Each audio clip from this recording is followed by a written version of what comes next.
The train let out a long, low whistle, cutting through the humid summer air like a final warning. We stood on the platform, surrounded by people carrying luggage, flowers, and tearful goodbyes. I wasn't crying, but my chest was tight like it was wrapped in iron bands. She looked at me with that same half-smile she always gave when she didn't want me to worry. "I'll call you when I get there," she said, brushing a strand of hair behind her ear. Her voice trembled just slightly. "I know. Just don't disappear, okay?" I tried to smile too, but I felt like I was being slowly peeled away from something warm and safe. "I won't." She reached up, held my face between her hands. "I love you." I kissed her forehead. "I love you too." Then, just like that, she turned and climbed aboard. I stood there, watching her through the window, trying to memorize her silhouette, the shape of her shoulders under that gray hoodie she always wore. The train jolted and began to move. She waved. I waved back. Then she was gone. I didn't move for a while. People brushed past me, her into taxis or back into the station building. I just stood there, feeling like I'd left a part of myself on that train. We'd been together for almost a year. We met during the last summer before college, one of those warm, messy months filled with night walks, cold drinks on benches, and music playing from someone's open window. I hadn't expected to fall for her so quickly, but I did. And when she told me she'd gotten into a university in the capital, my first reaction wasn't pride, it was fear. Fear of the distance, of change. But we promised we'd make it work. I started my own classes in September, stayed in my hometown, a city big enough to get lost in, but small enough that I always ran into someone I knew. I threw myself into lectures, labs, and late-night food runs with my new group of friends. But no matter how full my schedule got, she was always somewhere in the back of my mind. We texted every morning and talked every night. At first, the conversations were long, filled with stories about our days, silly jokes, and plans for the future. She sent me pictures of her campus, her dorm room, her new friends. I sent back videos of my walk to class and the lake near our uni, where we used to sit together. We had a rule. No matter how busy we got, we'd always say good morning and good night. That rule held strong for the first few months. But things started to change in November. It was small stuff at first. She'd reply later than usual. Our calls grew shorter. Sometimes I could hear music or voices in the background when she talked, and she'd tell me she was out with friends. Which was fine, of course. I wanted her to have a good time. But something felt different, distant. One day, I went to the lake again. Alone this time. The wind had gotten colder, and the trees were bare. I sat on the same bench we once claimed as ours and stared at the water, gray and restless. I pulled out my phone and opened our chat. I scrolled back through the hundreds of messages, the emojis, the inside jokes. Then I typed, "Miss you. Hope you're okay." She replied an hour later, "Miss you too. Just tired. That's all." I didn't know what I wanted her to say, but I knew that wasn't it. Still, I told myself this was normal. Relationships were hard, especially when they were stretched across cities, across lives. And yet, something deep down whispered, you're holding on to something that's already slipping away. The night before she left for the capital, we lay on my bed, heads pressed together, her fingers tracing circles on my chest. She whispered dreams and worries into the dark, and I told her everything would be fine, that we'd beat the distance.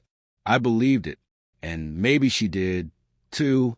But as I walked back from the station that day, watching the sun disappear behind the buildings, I couldn't shake the feeling that something had changed, and it wasn't just the miles between us. The first few weeks after she left felt like living in a dream, one where half of you has been cut away, but somehow you're still floating. We texted constantly. Voice messages, goofy selfies, good morning videos with sleepy eyes and tousled hair. She sent me pictures of her new room, tiny, crammed with books and clothes, but she made it feel warm. There was a Polaroid of us taped to the wall, next to her desk. It made me stupidly happy. She told me about her new city, the speed, the crowds, the chaos. "It never sleeps," she'd said in one message. "I miss the quiet of home. And you." We kept up our morning and night messages like clockwork.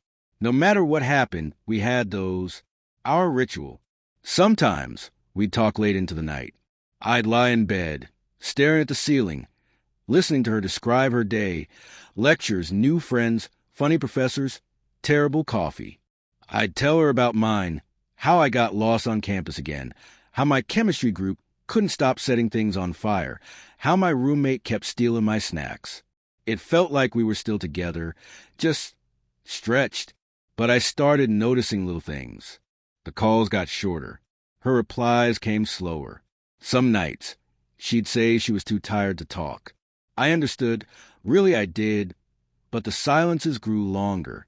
Once, she didn't message goodnight. It was the first time she broke our rule. I stared at my phone until it went dark. Then I typed goodnight, love you. Anyway, she replied in the morning. Sorry, fell asleep. Love you too. I let it go, told myself not to be clingy, told myself she was just adjusting. But doubts crept in like shadows under the door. At uni, life moved fast. My group was tight. We had classes together, hung out after lectures, grabbed food at questionable cafes, and spent weekends down by the river or playing cards in someone's dorm. They became my second family. But I kept my distance emotionally, like part of me was always somewhere else, still with her. One afternoon, we were all lying on the grass near the river, passing around a Bluetooth speaker and arguing over music. Someone made a joke, and I laughed too hard, clutching my stomach. And that's when I got the message. You're hanging out with girls now? Interesting. I guess I'm just some memory to you. It hit me like a slap.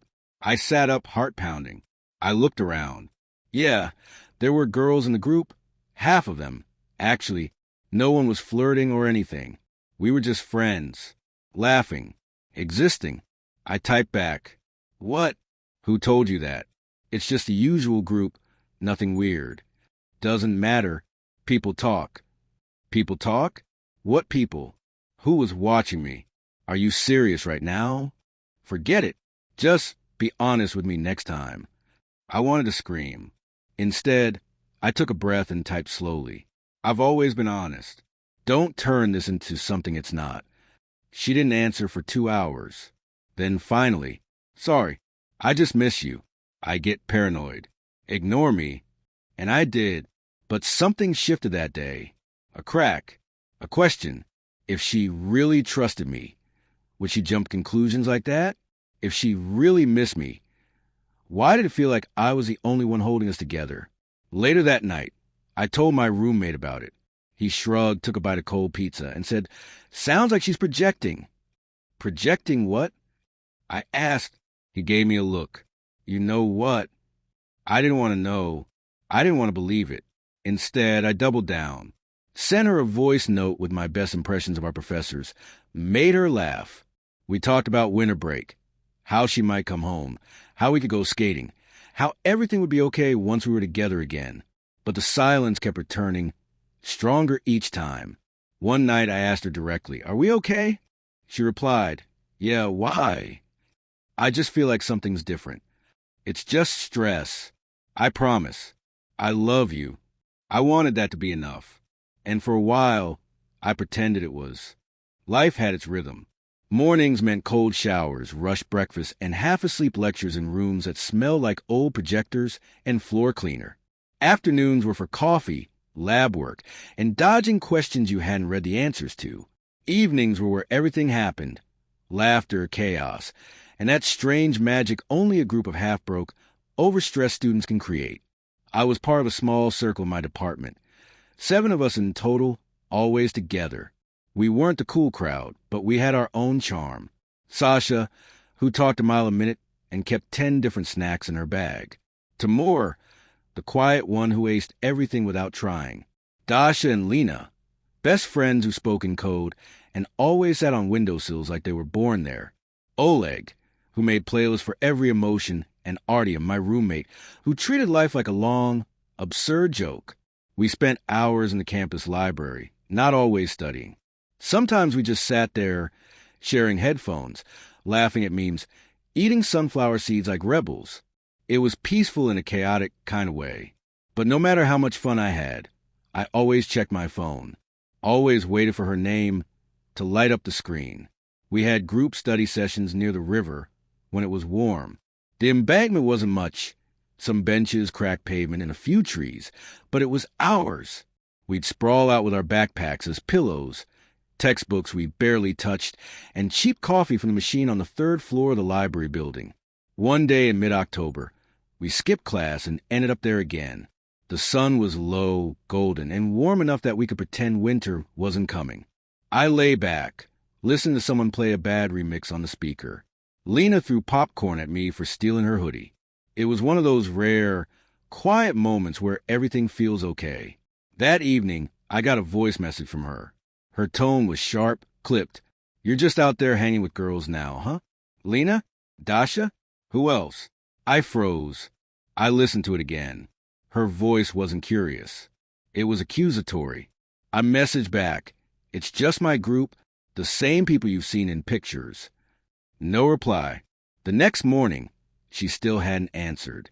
I stared at the 3 dots blinking on my screen, then disappearing, then nothing.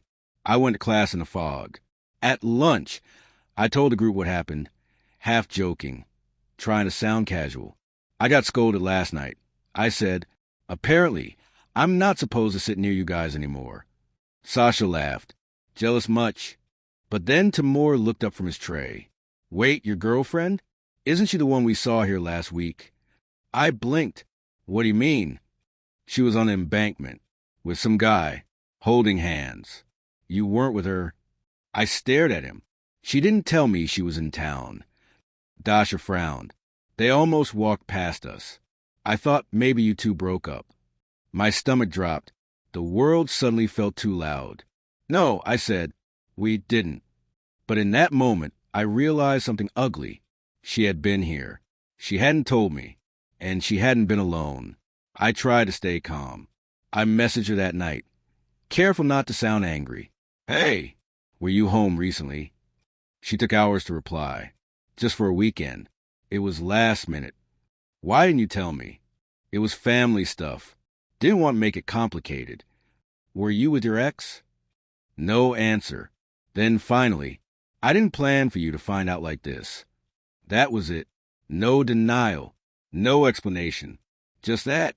I stared at those words, my heart racing. I felt numb. Not even angry. Just hollow. All those late-night calls. All those "I love you" s. Had she been saying them while holding someone else's hand? I didn't tell my friends right away. I just sat through lectures like a ghost, barely hearing professors. I couldn't sleep. Couldn't eat. My phone felt radioactive in my pocket. Every vibration made me jump. I replayed everything. Every small silence, every missed message, every time she said just tired. I wanted to scream. But more than that, I wanted to understand why. And somewhere deep down, I already knew I wouldn't get the answer I wanted. I didn't confront her right away. I couldn't. It felt like I was carrying a glass vase with a hairline crack. If I moved too fast, it would shatter completely. And maybe a part of me wasn't ready to face the broken pieces yet. So I said nothing. We kept texting, though the conversations were shorter now. She told me she was busy with exams. I told her I understood. She sent heart emojis. I sent them back. But everything felt mechanical, like we were actors reading lines from an old, tired script. I stopped checking my phone with hope. I started checking out a habit. One night, I sat in the library with Timur. We were supposed to be reviewing formulas for the chemistry midterm, but instead we stared at our notebooks in silence. The overhead light flickered. "You okay?" he asked. I nodded. "Yeah." He didn't believe me. "You ever feel like you're the only one trying?" I asked finally. "In what?"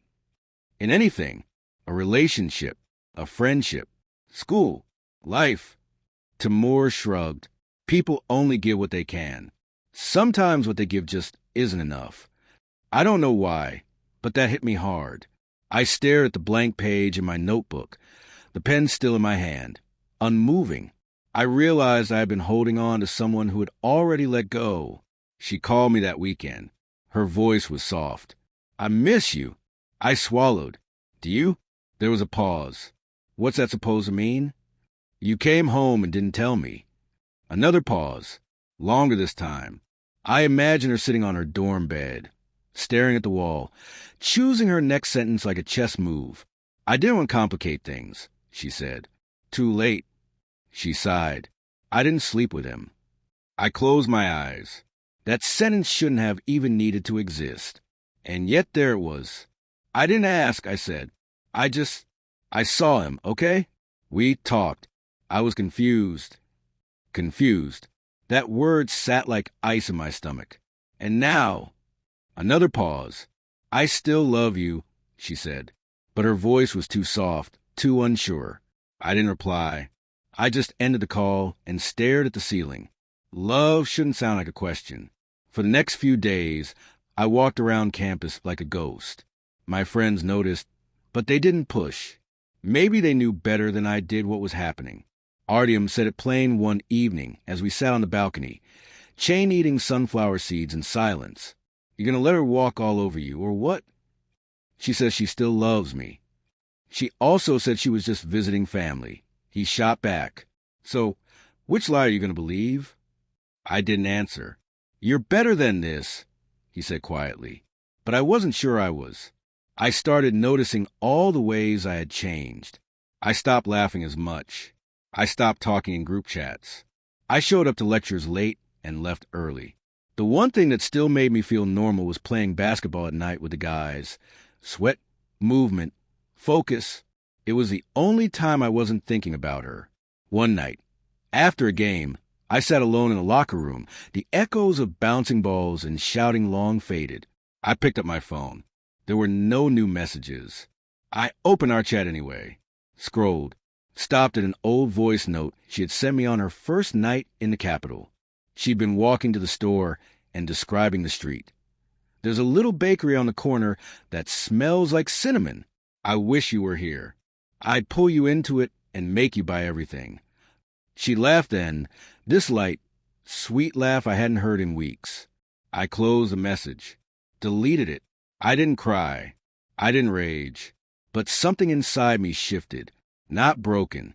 Just done. I didn't plan to see her again. Not like that. I had decided, truly decided, that I was done waiting for someone who only remembered me in silence. Done being the one to patch things up while she tore at the seams. I was going to move on, whatever that meant. I told myself that every day like a mantra, like a prayer. But closure doesn't always come in neat packages. Sometimes it comes on an ordinary Tuesday afternoon under a heavy sky, on the embankment where we used to spend hours talking about everything and nothing. We had just finished a draining seminar, and the group was sprawled out by the river again. Autumn had settled in for real. Crisp air, orange leaves skimming the water, the city dull under low clouds. It was a kind of day that makes you feel nostalgic for things that aren't even over yet. I leaned back on my elbows, listening to Timur tell a story about his cousin crashing a drone into his neighbor's window. I laughed, but only half listened, eyes following the soft current of the river, feeling unusually calm. Then Oleg nudged my arm. Hey, don't look now, but I think that's your girl. I turned without thinking, and there she was, walking right toward us. Not alone. She had her arm linked with someone else's, a tall guy with a buzz cut and a leather jacket, the kind of guy who looked like he lifted more out of boredom than fitness. She wasn't looking at me. She was laughing at something he said, her hand brushing against his chest like she'd done it 1,000 times before. She saw us. She hesitated, but she didn't stop walking. I sat frozen. For a moment, I thought I imagined it, that maybe this was some cruel hallucination conjured up by too little sleep and too many memories. But then they passed close enough for me to hear her voice. The same voice that used to whisper goodnight into the phone, now laughing at a stranger's joke. Our eyes met for a fraction of a second, and she looked away, like I was just another face in the crowd. No one spoke for a long moment after they passed. It was as if the entire group had collectively stopped breathing. Dasha was the first to say something, voice low. She didn't even flinch. Sasha whispered, "Damn." I stood up. Not because I knew where I was going, but because I couldn't stay there anymore. I need air, I muttered. Tamora caught my arm. You okay? I nodded, lying to both of us. I walked, fast, past the river, past the buildings, past the vendors selling roasted chestnuts I used to buy for her. I didn't stop until I was alone on a back street near the student dorms, heart pounding, hands shaking. I pulled out my phone. She hadn't messaged me. Not then. Not since the last time I asked if she still loved me. I opened our chat. Blank. I stared at the screen until my thumb moved on its own. So you were just going to pretend I don't exist? I didn't expect an answer, but 3 dots appeared almost immediately. It wasn't planned. I didn't think you'd be there. You came back to the city again, and didn't tell me. Again. Because I knew it would be messy. I didn't want to hurt you more. You brought him here. We're seeing each other now. There it was. Simple. Flat. I typed and deleted a dozen replies before settling on one. You could have told me. You owed me that much. I didn't know how. You didn't want to. No reply. That was her answer. Later that night, Artyom found me in our dorm room, sitting in the dark, headphones in, staring out the window. He turned on the light, took one look at me, and didn't ask questions. Just sat down and handed me a plastic cup of instant noodles. I saw her too, he said. Yeah. She looked happy. I didn't answer. She's not your problem anymore, man. I know, but you're acting like she still is. I sighed. It's just, I wasted so much time hoping she'd come back, and now I feel stupid. You weren't stupid, he said. You were just in love. I looked over at him. Is there a difference? He laughed. Yeah, love makes you brave, but hope, that just makes you stuck. That night, I blocked her number. Not out of hate, not even out of anger, but because I finally understood something. Love isn't always enough. Not when trust is gone. Not when the version of someone you loved only lives in your memory. And maybe I deserve better than a ghost who only visited when it was convenient. Maybe moving on didn't have to be dramatic. Maybe it was just quiet. Realizing something's over and walking away. Not because you stopped caring, but because they already did. I thought the hardest part would be the waiting. The hours I spent staring at my phone, wondering if she'd message me. Wondering if she'd come back. But it wasn't the waiting that hurt most. It was what came after. When I blocked her, it felt like the last of the fog lifting. At first, it was a relief. I didn't have to check my phone every 5 minutes. I didn't have to see her name, each message like a cut deeper than the last. I could breathe again. But when the dust settled, when the silence became something I was used to, I realized that moving on wasn't just about stopping the messages. It was about rebuilding the pieces of yourself that had been lost in the process. It was about facing the fact that the life you thought you'd have with someone wasn't going to happen. And suddenly, you're left with nothing but yourself and the weight of what used to be. For a while, everything felt like it was in a state of suspended animation. I kept going through the motions, lectures, late-night study sessions, basketball games, the usual things. But my head was always somewhere else. Sometimes I'd look at my friends and realize they were moving forward without me. They were making plans for the weekend. They were laughing and joking without the weight of unspoken things hanging between them. But I wasn't ready to laugh again. I wasn't ready to be the guy who acted like nothing had changed. I started going to the gym more. I had no idea what I was doing, but I knew I needed to move, to feel my body in a way that wasn't connected to thoughts of her. I spent hours there, lifting weights that made my arms burn, running on the treadmill until my legs ached. It wasn't a solution, but it helped. It kept me from sitting in my room, thinking too much. Then one day, while I was on the treadmill, I saw her. She was standing by the door. Her hair was different, longer, messier than I remembered, and she was looking straight at me. Her eyes locked with mine for a moment before she quickly looked away. I didn't know if she'd been waiting for me to notice or if it was just a coincidence. I kept running, my heart pounding not from the workout, but from seeing her again. I tried to block out the feelings rushing back, the confusion, the anger, the sense of betrayal. But they came anyway. She was there, And I was right here, trying to rebuild myself from the wreckage. I finished my set and grabbed my things, but before I could leave, I saw her approach. "Hey," she said, her voice quieter than I remembered. I didn't know how to answer. There was too much unsaid between us. The space between us felt like an ocean now. I wanted to say something sharp, something that would make her feel the pain I'd been carrying. But instead, I just stood there, staring at her. "What are you doing here?" I finally asked, my voice too cold, too harsh. She hesitated, her eyes shifting like she was looking for the right words. "I just wanted to see you." I wanted to laugh at how stupid that sounded. "You want to see me? After everything? After all the lies? After everything that happened?" But I didn't say that. Instead, I let the silence stretch between us. "I'm sorry," she said, breaking the silence. "For everything." I didn't answer. I couldn't.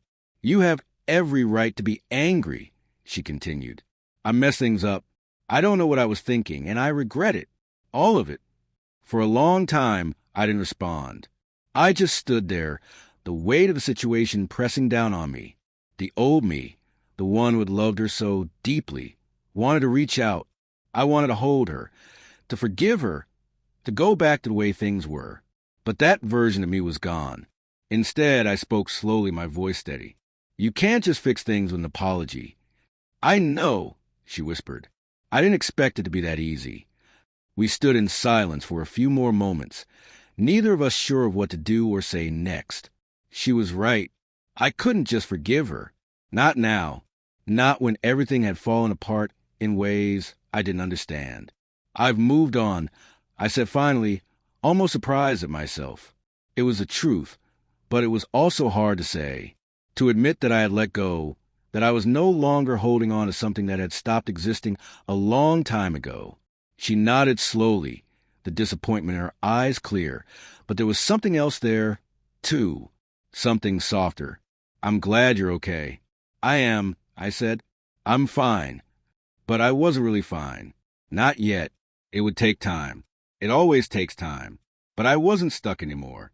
I wasn't waiting for her to make everything right. I was walking forward, even if the road ahead felt unclear. She turned and walked away, the distance between us growing with every step she took. Over the next few weeks, I found myself in a kind of quiet peace.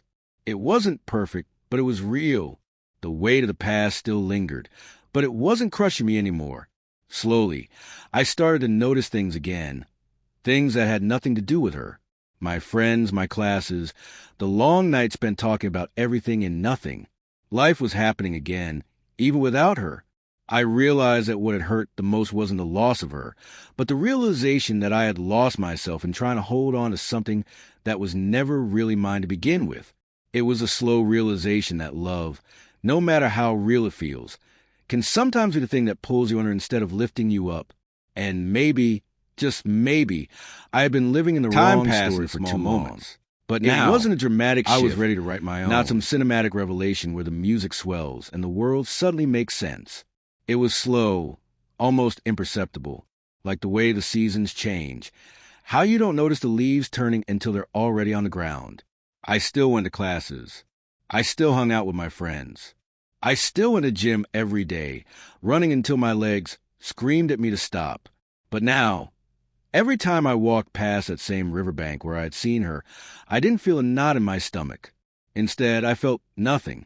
And that nothingness was more powerful than any lingering anger. I started to find new routines. I met new people, people who didn't know about her, people who only saw me as I was now, not the person I was when I was in love, but the person I had become after all the mess. It felt good. It felt freeing, like I could finally breathe without the weight of someone else's expectations dragging me down. But it didn't happen overnight. It was a Tuesday when I first spoke to her again. It wasn't a grand event. There was no apology, no heart-to-heart, just a message that popped up on my phone while I was sitting in the university cafe with Sasha. "Hey, I hope you're doing well." I stared at the text for a while. I hadn't heard from her since our awkward encounter at the gym. I didn't know what to feel. I didn't know what she wanted, and part of me didn't even care. I had finally learned to exist without her. But I also knew I wasn't angry anymore. I wasn't resentful. It was just done. I put the phone down. Sasha looked at me curiously. "You're not going to answer?" I shrugged. "I don't know. What'd I even say?" She smiled knowingly. "You're not really over her, are you?" "I am," I said, though I wasn't sure. "I just don't know what to say anymore." Sasha raised an eyebrow. "You don't have to say anything. But if you still care, maybe it's worth talking." I thought about that for a long time. Was it worth it? Was it worth reopening the door that had finally closed? Even if just a little bit? I didn't answer her text right away. I spent the next few days in a weird in-between place where I wasn't quite over it, but I wasn't quite letting it consume me either. I kept busy with school, kept working out, kept moving forward, but the text kept popping up in my mind. Finally, a week later, I typed out a message. "I'm doing fine. Thanks for checking in." I wasn't expecting anything in return, but she replied almost instantly. "I've been thinking a lot about what happened. I never meant to hurt you. I hope you understand that." There it was, the words I had been waiting for. But they didn't feel like they once would have. They didn't feel like some kind of closure. They just felt like a gesture. A necessary one, but not enough to fix everything. I stared at my phone for a moment, debating what to say next. In the end, I just replied, "I get it, but I'm not the same person I was back then. I'm moving forward." I hit send before I could second-guess myself. There was no need to explain further. I had already said it. I was moving forward. That was all there was to it. She didn't reply immediately, but when she did, it was short. "I hope you find what you're looking for." I didn't need anything more from her. That message, that simple sentiment, was everything I needed. The weeks after that felt like I was walking into a new chapter of my life. A real one. A one where I wasn't looking over my shoulder at the past, but instead looking forward to whatever was ahead. I threw myself into my work. I picked up hobbies I had neglected, things I had put on hold because I had been too busy being someone else's boyfriend. I rediscovered old friends, people who didn't carry any of the baggage I had built up in my relationship. And slowly I began to laugh again. Real laughter, the kind that didn't feel forced, the kind that came from inside when you least expect it. I started thinking less about what I had lost and more about what I was gaining. I wasn't just existing anymore. I was living. I was becoming the person I had always wanted to be, the person who wasn't dependent on anyone else's approval or affection. Then one night, something unexpected happened. I was out with the guys, playing a pickup game of basketball. I was drenched in sweat, laughing with Artyom as I missed a three-point shot by a mile. The sun was setting, the orange glow spreading across the court as we all gathered our things to head out. That's when I saw her. She was standing by the bleachers, watching us. She wasn't alone this time. A group of people surrounded her, and she was smiling, laughing at something someone had said. It was the first time I had seen her like that since everything fell apart. Happy, carefree, and for the first time, I didn't feel a thing. No longing, no anger, just nothing. I stood there for a moment, taking it in, and in that moment, I realized that she was no longer a part of my story, and I was okay with that. It wasn't that I didn't care. It was just that I finally understood that she didn't have to be in my life anymore for me to be happy. It's funny how she had her own path now. One minute I had mine. You're completely and that stuck. Was enough, drowning in the weight of your own thoughts. And the next, you realize you've been moving all along. It's not a single moment of clarity that changes everything. It's the accumulation of tiny shifts that eventually give you the strength to step forward. I wasn't looking for anything new when it happened. I had convinced myself that I was fine on my own, that I was finally in control of my own life, without anyone else holding the reins. I had become comfortable with solitude, with the idea that maybe love wasn't the be-all and end-all of everything. But life has a funny way of surprising you when you least expect it. I had spent most of that semester buried in my studies, diving deeper into the projects that had kept me busy for the past few months. It was my final year, and the pressure of exams and the looming uncertainty of what came next weighed on everyone. But in the midst of that chaos, I had found a quiet sense of peace. One late afternoon, after a long day of classes and meetings, I decided to stop by a cafe I hadn't been to in ages. It was a small, independent place that I used to frequent with friends before everything started to feel like a routine. I hadn't been there in months, since before everything with her had fallen apart. It was one of those cold, rainy evenings that made the city feel a little softer, a little slower. The kind of evening where the city hums, and you can just feel the weight of the day settling in the air. I walked in and ordered a coffee, sitting at one of the window tables that overlooked the street. The cafe was quiet, save for a few people scattered around with their laptops and books, their soft voices blending with the sound of rain tapping against the window. I wasn't thinking about much, just letting myself relax for the first time in ages. I had my phone tucked away, not checking it every few minutes. I let myself breathe for a change. And then she walked in. At first, I didn't recognize her. Not right away. She looked different. Older, maybe. More confident. The girl I remembered was always cautious, uncertain, her eyes darting around like she was waiting for something bad to happen. But now, as she walked into the cafe, she carried herself differently. She didn't look over her shoulder. She didn't seem to care who was watching. It wasn't until she turned toward the counter that I recognized the shape of her face, the familiar curve of her smile. She froze when she saw me. I was sure she didn't expect to run into me, but I could see the hesitation in her eyes, that moment where she weighed her options.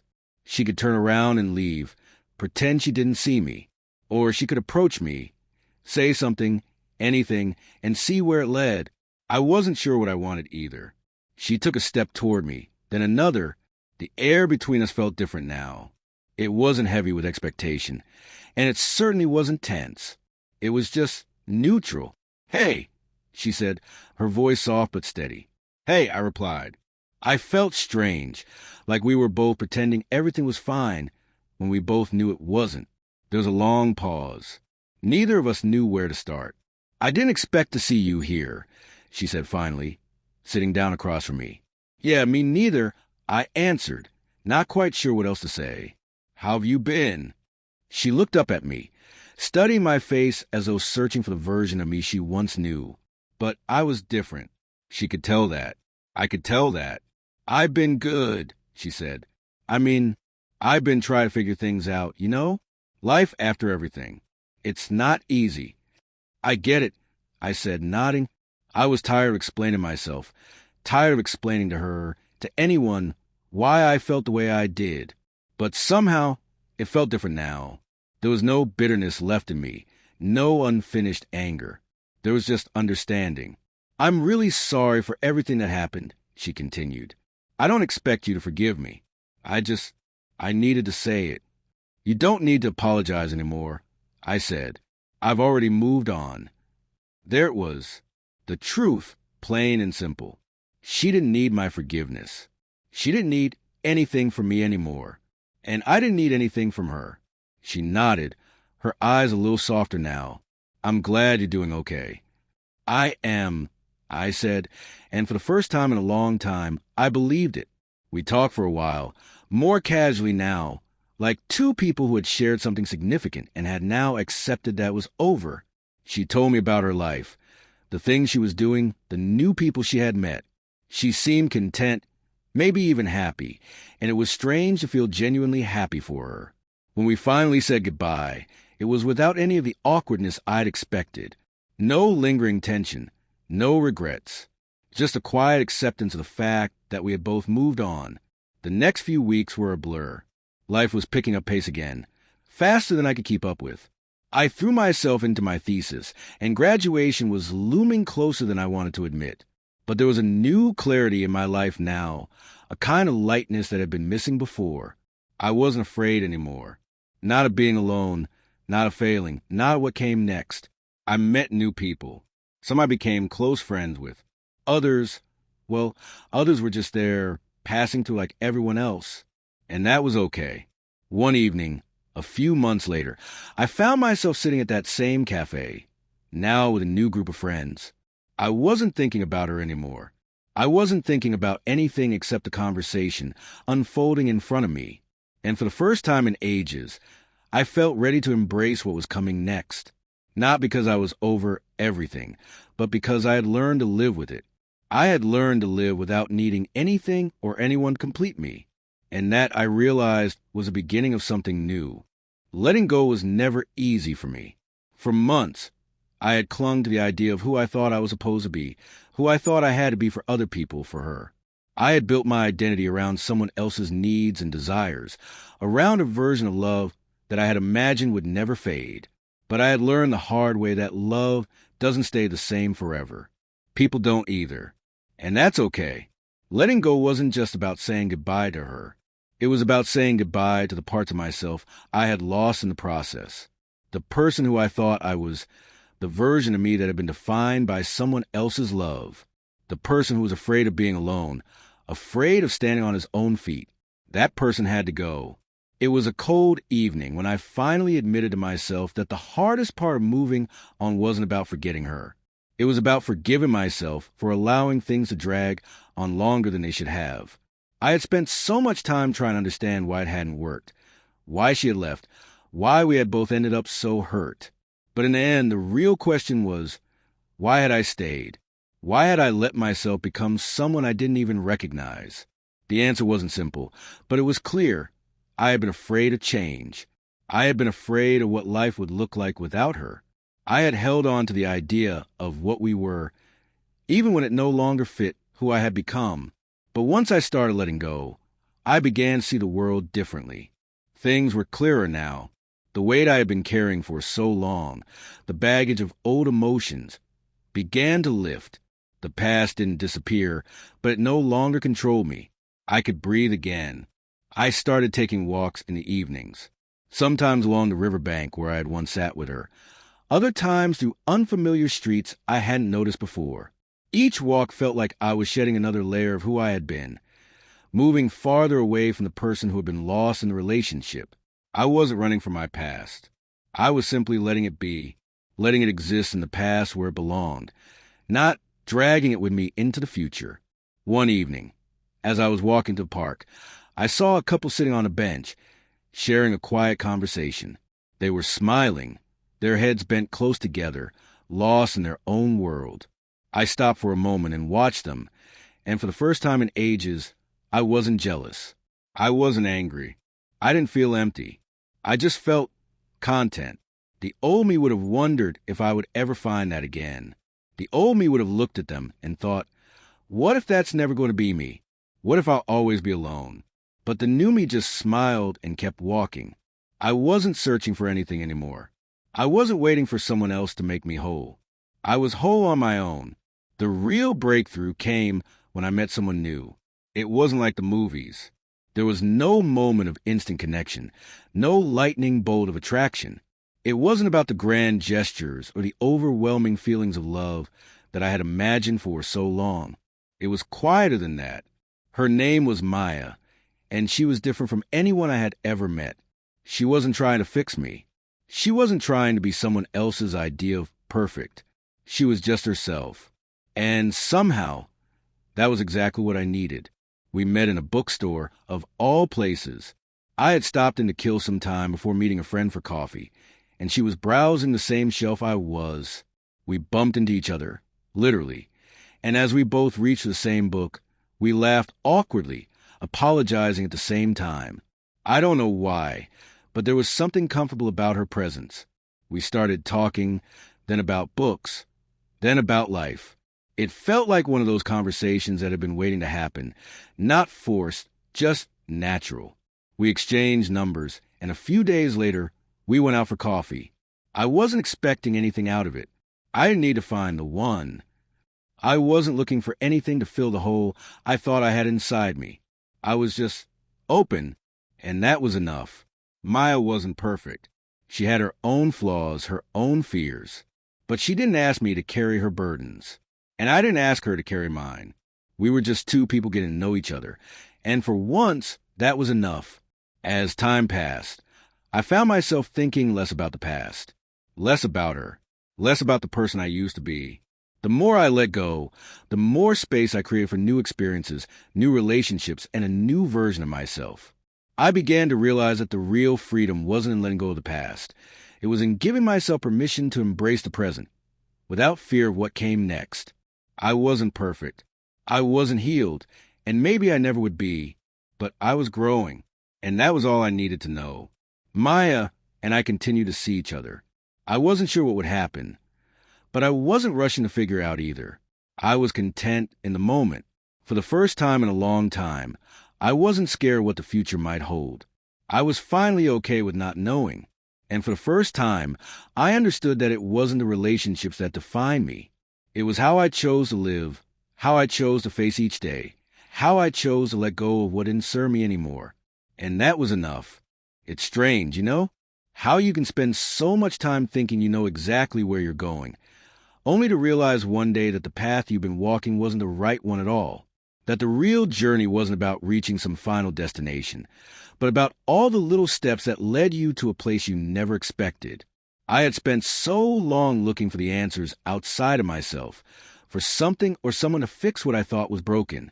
But the truth was, nothing was ever broken. It was just unfinished. And sometimes, the only way to finish something is to let it go. A year had passed since I ran into her at the cafe. So much had changed. My life had moved forward in ways I hadn't even noticed at first. There were moments when I still missed a version of me that had been so full of hope, so full of love. But those moments were fleeting now. I didn't need to hold on to them anymore. I had learned to embrace my own growth, to acknowledge that while the past had shaped me, it didn't define me. And for the first time, I wasn't afraid to see what the future had in store. I was sitting on a bench near the river one evening, just as the sun began to set. The light was golden, casting long shadows across the water. It was quiet, peaceful, the kind of stillness that makes you appreciate the small, simple moments. Maya had texted earlier, saying she was finishing work soon and would meet me for dinner, but I had decided to come here first, just to clear my head, to remind myself that I didn't need to be anywhere, to be anyone except myself. I was finally at peace. I thought about everything that had led me here, the confusion, the heartbreak, the self-doubt, the days I had spent wondering if I would ever feel whole again. It had all been a part of the process, though, a part of me growing into the person I was now, a person who no longer needed to look over his shoulder at the past, but who could finally stand with his feet firmly planted in the present. A soft breeze stirred the leaves around me, and I closed my eyes for a moment, letting the cool air fill my lungs. I could still remember the feeling of that first night by the river, when I had first realized that things were different, that I was different. I wasn't angry anymore. I wasn't sad. I wasn't even nostalgic. I was just free.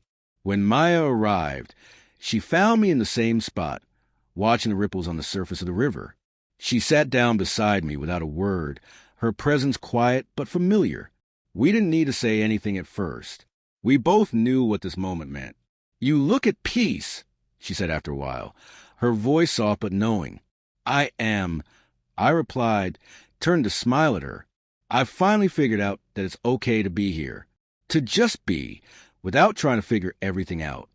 She smiled back, and for a moment, it was like the world paused, like everything had come full circle, and I was exactly where I needed to be. We didn't talk much after that. Instead, we just sat together, watching the sunset in comfortable silence. It wasn't perfect. It wasn't dramatic, but it was real, and that was enough. The next few months passed in much the same way. I graduated, something that had seemed impossible just a year earlier, and started to carve out a future for myself, not defined by any relationship or anyone's expectations. I found a job that challenged me, that excited me, and I threw myself into it with a new sense of purpose. There were moments of doubt, moments when I wondered if I was truly ready for the next step, but they were fewer and farther between. Maya and I continued to see each other, taking things slow, not because we were afraid of moving forward, but because we both understood that there was no rush. We were building something new, something that wasn't defined by past mistakes or broken promises. We were building it together, one day at a time. One evening, after a long day, I found myself walking along the riverbank again. This time, it was with Maya by my side. She reached out and took my hand, and for the first time in ages, I didn't feel the weight of the past, the pressure of what had come before. There was just a quiet assurance that, together, We were moving forward. And in that moment, I realized that letting go wasn't just about releasing the past. It was about opening yourself up to the possibilities of the future. It wasn't about finding someone to fill the space left behind by someone else. It was about creating a space for yourself where you could stand tall and proud, ready to take on whatever came next. That was the lesson I had learned, the lesson that had taken me so long to understand. True freedom doesn't come from holding on to what's familiar. It comes from being willing to let go, to move forward, and to trust that whatever happens, you will be okay. And for the first time in my life, I truly believe that.